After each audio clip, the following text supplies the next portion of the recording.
মধ্যে আছে লিচু গাছ, যেটা আমি 31শে জুলাই অর্ডার করেছিলাম। আর যাতে আমি আগস্ট মাসে অন্নপূর্ণা ভাণ্ডারের টাকাটা পেলে এটা পেমেন্ট করতে পারি, কিন্তু তা হয়নি। কারণ 1 তারিখ আমার টাকা ঢুকেনি। আর তার মার কাছ থেকে আমি 100 টাকা ধার নিয়ে এটা পারচেস করেছি। তো মাকে আমি করে দিয়ে দিব টাকাটা।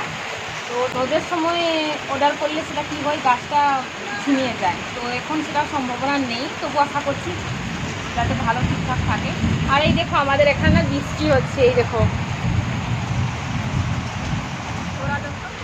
তো আমাদের যে রান্নাঘরটা, ওটা এখন জল পড়েছে, জানি না কীভাবে রান্না করবো। এই দেখো বালতি টালতি সব দিয়ে দিয়েছি। আজকে যেহেতু সোমবার ছিল, তো ভাই কাল রাতে বেরিয়ে গেছিলো, রামেশ্বরের জল ঢালতে গেছিলো। তো ও বেরিয়ে গেছিলো রাতে, আর তারপর সকালে পুজো জোগাড় করতে লেগে গেছিলাম। আর এখন যেহেতু পুজো হয়ে গেছে, প্রসাদ খেয়ে নিয়েছি। আর এখন আমি বসে গেছি এই লিচু গাছটা আনবক্সিং করতে। তো এখন দেখবো এই বক্সের মধ্যে যে গাছটা আছে সেটা ভালোভাবে আছে কিনা। তো চলো খুলি এটাকে।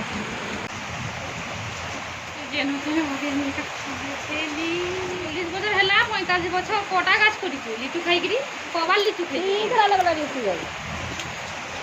ওহো,